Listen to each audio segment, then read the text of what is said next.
Assalamualaikum warahmatullahi wabarakatuh. Okay, so today we are going to discuss about reading comprehension. Sebelum memasuki contoh soal atau contoh teks reading comprehension, kita mereview dulu untuk structure of the TWIG test. Jadi dalam TWIG test, soal akan meliputi listening comprehension dan juga reading comprehension. Untuk listening comprehension, kita belum membahasnya. Untuk reading comprehension, kita sudah membahas contoh soal incomplete sentences, kemudian text completion pada materi grammar, yaitu part of speech dan juga yang lainnya. Kemudian untuk reading comprehension, ada beberapa jenis teks yang akan kita mulai pelajari hari ini. Nah, berikut tampilan yang sudah saya sampaikan pada meeting pertama. Bahwa dari listening comprehension yaitu meliputi photograph, kemudian question responses, short conversation dan juga short talks. Nah, ini waktunya ada 45 menit dengan jumlah soal 100. Kemudian untuk reading comprehension, incomplete sentences, text completion, reading comprehension itu ada 100 soal juga dengan waktu 75 menit. Nah, untuk maksimum skornya jika ditotal adalah 990. Nah, ini sebagai review pengingat. Oke, jadi bisa disimpulkan, we can conclude that the reading test lasts 75 minutes. Jadi untuk reading test itu waktunya adalah 75 menit dari 2 jam atau 120 menit ya. Sisanya dipakai untuk listening. Kemudian the reading test is second on the TWIG paper and pencil test. Jadi untuk reading itu adalah bagian kedua. Untuk bagian pertama adalah listening. Setelah itu reading. And then the reading test consists of 3 parts and 100 questions total. Jadi ada 3 tahapan yaitu part 5, part 6, part 7. Yaitu 5, 6, dan 7. Section 5, 6, 7. Kemudian jika ditotal ada 100 pertanyaan. Nah, itu rinciannya adalah untuk incomplete sentences-nya grammar 40 pertanyaan, 40 questions. Kemudian text completion, ini juga grammar dan juga word choice, pilihan kata. Ada 12 questions, 12 soal. Untuk sisanya adalah reading comprehension. Nah, rinciannya single passages-nya 28, kemudian double passages-nya 20 pertanyaan. Nah, jika ditotal adalah 48. Nah, untuk single passages ini rinciannya 7 till 10 passages with 2 till 5 question each. Nah, jadi ada 7 sampai 10 teks, di mana tiap teksnya terdiri dari 2 sampai 5 pertanyaan. Sedangkan untuk double passages-nya 20 pertanyaan itu rinciannya adalah ada 4 pasang, di mana tiap pasangnya itu terdiri dari 5 pertanyaan. Oke. Nah, karena untuk soal reading ini tertulis, maka ketika kalian masih memiliki waktu tersisa, kalian bisa kembali membuka soal. Nah, untuk cek kembali apabila ada yang belum terjawab atau ada yang merasa perlu dibenarkan. Nah, ini untuk rincian reading test yang reading comprehension. Nah, meliputi incomplete sentences, kemudian text completion dan juga reading comprehension itu sendiri. Oke, ini adalah contoh untuk incomplete sentence yang sudah sering kita bahas pada materi grammar. Contoh pada kalimat, when she arrived at the office, she was relieved to see that the technician blah blah blah her computer. Nah, ini maksud dari incomplete sentence adalah ketika ada satu kalimat dan ada bagian yang kurang, jadi kita diminta untuk melengkapi. Nah, ini untuk keywordnya, clue-nya adalah kata when. Nah, ketika, maka objek yang lain, subjek yang lain nanti akan melakukan kegiatan yang sedang berlangsung. Nah, dari option yang menunjukkan kata kerja sedang adalah option D, was fixing. Jadi option yang paling tepat adalah D, was fixing. Ketika dia datang, dia melihat seorang teknisi sedang memperbaiki komputer. Nah, ini untuk contoh soal incomplete sentence-nya. Kemudian text completion. Nah, untuk text completion ini ada satu teks. Kemudian kita diminta untuk melengkapi bagian yang kurang dari beberapa soal. Nah, jadi satu teks ada bagian yang tidak lengkap lebih dari satu bagian. Ini untuk contohnya yang sudah sering kita bahas dalam materi grammar. Text completion. Teman-teman masih ingat? Jadi ketika kita bisa memakai clue dari soal tanpa mengartikan, maka kita memakai clue dari soal dulu.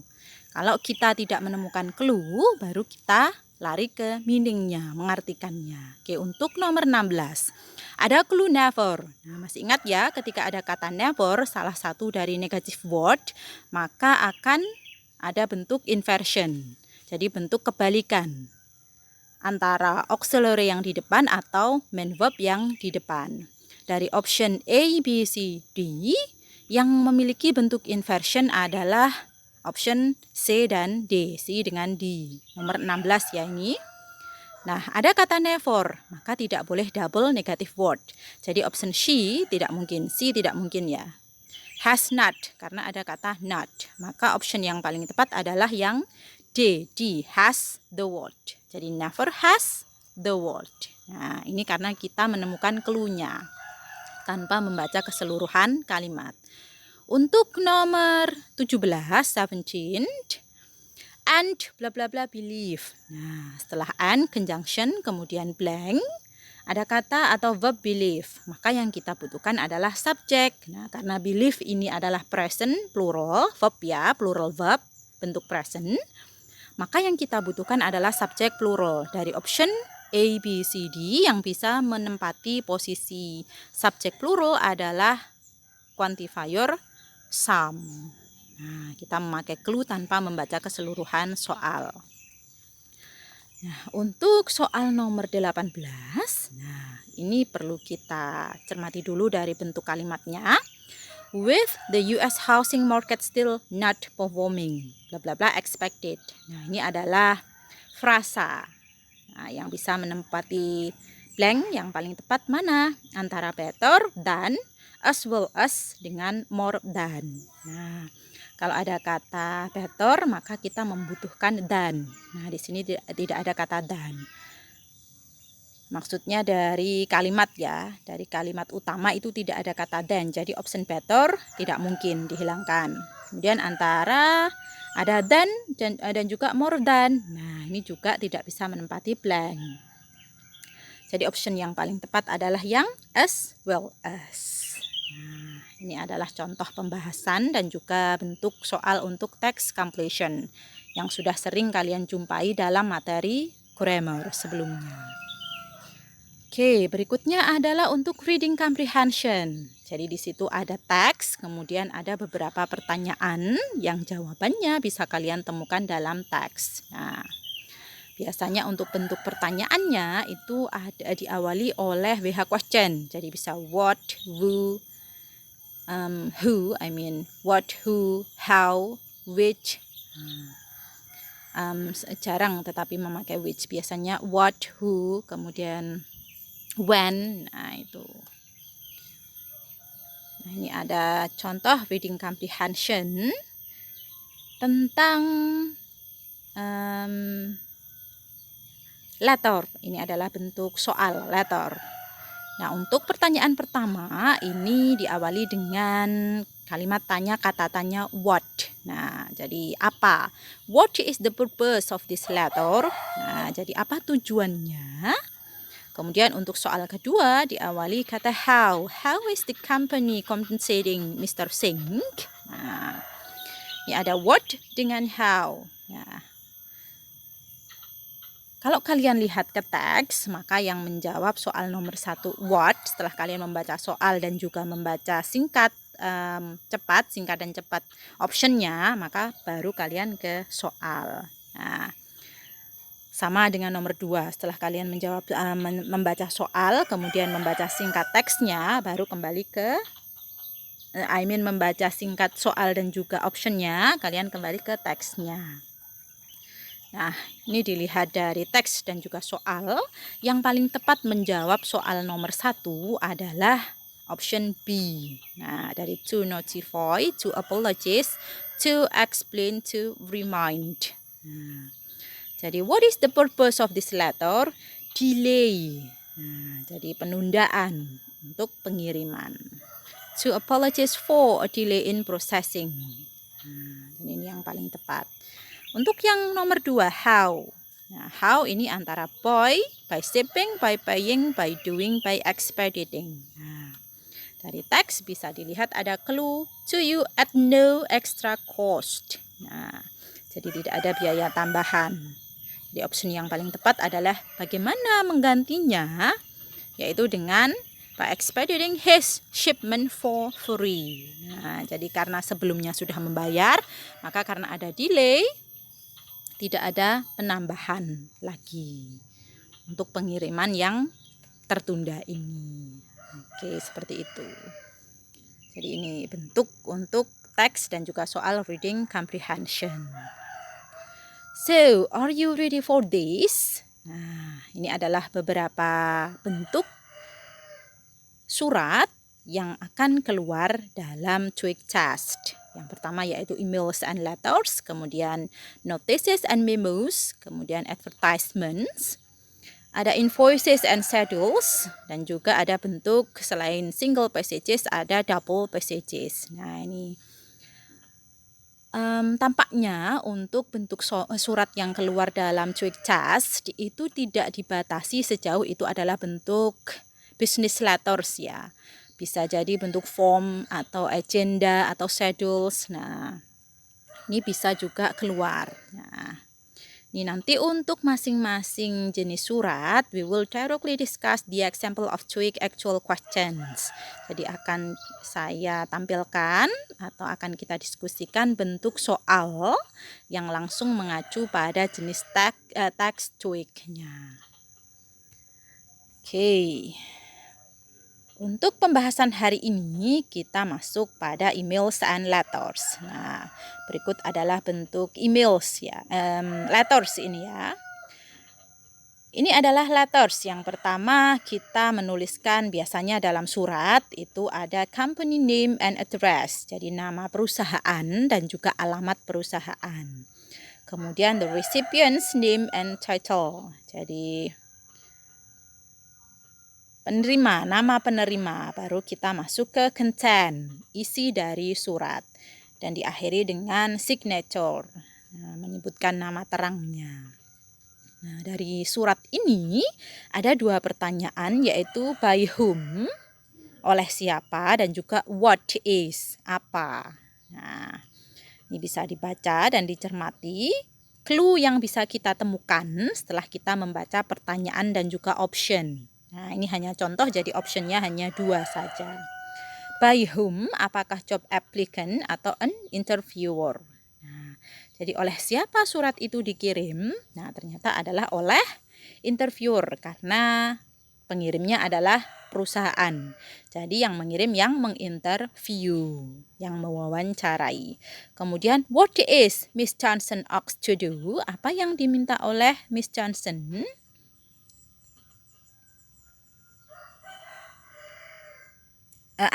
What is Miss Johnson asked to do? Jadi apa yang diminta oleh pengirim surat untuk dilakukan oleh Miss Johnson-nya. Jadi diminta untuk ngapain sih Miss Johnson ini? Nah, dari content bisa kita temukan clue bahwa Miss Johnson diminta untuk send a letter. Jadi mengirimkan surat tentang keputusan apakah bersedia untuk menempati posisi. Nah, untuk dikontrak oleh perusahaan itu. Nah, jadi send a letter about a decision. Nah, ini bisa dilihat di content-nya.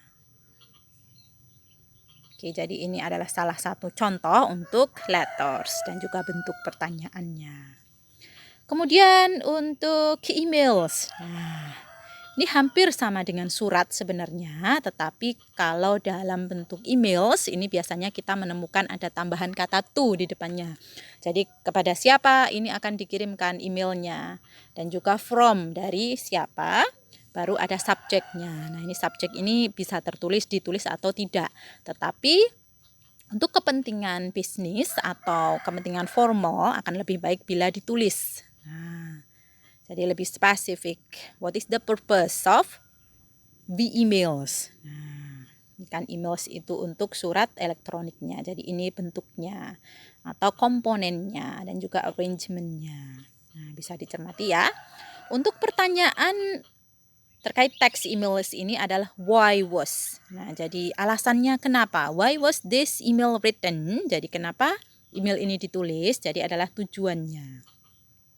Kemudian who is Brian Simpson? Siapa Brian Simpson itu? Nah, setelah membaca soal, kembali lagi saya ingatkan, setelah membaca soal dan juga membaca option dengan cepat, kita kembali ke teksnya.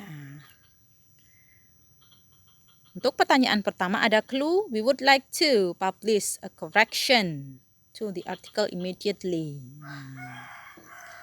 Jadi meminta si penerima untuk melakukan koreksi, to request some correction be made. Jadi meminta untuk membuat beberapa koreksi. Kemudian who is Brian Simpson? Nah, ini ada nama Brian Simpson disebutkan. Itu adalah clue-nya. Jadi siapa Brian Simpson? Public Relation Director at PK Company Corporation. Nah, jadi siapa si Brian Simpson ini? Adalah Executive Officer, karena dia bukan CEO ya. Ini Director ya. Jadi termasuk pegawai eksekutif ya, Director itu. Oke, jadi option yang paling tepat adalah A. The Executive Officer at PNK.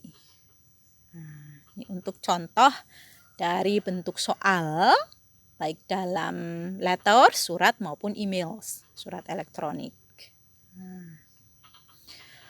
Oke, some smart notes on reading comprehension part 7. Jadi beberapa catatan untuk reading section, materi reading, yaitu untuk fokus kita adalah pada part 7 ya, karena part 5 and 6 sudah kita bahas sebelumnya. Nah, jadi ada tipsnya. Tester should just do part 7 before doing part 5 and 6. Nah, jadi kalau kalian membahas soal TOEIC, nanti kalian langsung setelah menyelesaikan listening comprehension, kalian bisa langsung ke part 7 dulu sebelum kalian mengerjakan part 5 dan 6 yang untuk grammar. Jadi ke teks yang panjang dulu sebelum ke grammarnya. Kenapa? Karena nanti untuk grammar itu kan hanya pertanyaan pendek ya. Dan juga kalian diharapkan sudah menguasai teorinya. Jadi bisa lebih cepat. Nah, jadi kalian ke part 7 dulu yang ada single maupun double passages-nya. Ke teks yang lebih panjang dulu. Oke, jadi ini adalah tipsnya. Kemudian untuk strategisnya, test taker should think who is the passage written for. Jadi who is. Nah, untuk siapa itu ditulis. Nah, and why it was written, dan kenapa ini ditulis. Jadi fokus ke nama yang disebutkan di teks ataupun ke subjek teksnya. Nah, kita fokus ke itu dulu. Ini bisa kalian lakukan setelah membaca singkat soal dan juga membaca singkat optionnya. Kita lihat ke teksnya. Kemudian untuk strategis, next strategis adalah quickly scanning the passage to answer the specific information questions. We can pick up a general sense of what the passage is about and how it is organized. Nah, jadi setelah membaca soal dan juga jawaban, option jawaban secara cepat, kalian bisa langsung masuk ke teksnya. Nah, jadi yang diminta tadi apa? Kalau who berarti kita fokus ke nama. Kalau why bisa mungkin fokus ke subjeknya. Kalau what bisa ke konten dari teks itu. Nah, untuk yang kita pelajari hari ini adalah teks, letter, dan juga email. Nah, ini adalah beberapa tips dan strategis. Nah, ini kan tadi untuk kaitannya dengan organized, how it is organized. Tadi kan sudah saya tampilkan bagian-bagian dari letter. Nah, bagian dari surat ya, bagian singkatnya. Oke, jadi ini yang bisa mungkin membantu kalian dalam mengerjakan tweak task, utamanya part 7, reading comprehension. Okay, so that's all about reading comprehension part 7, fokus pada emails and letter yang bisa saya sampaikan, semoga bermanfaat.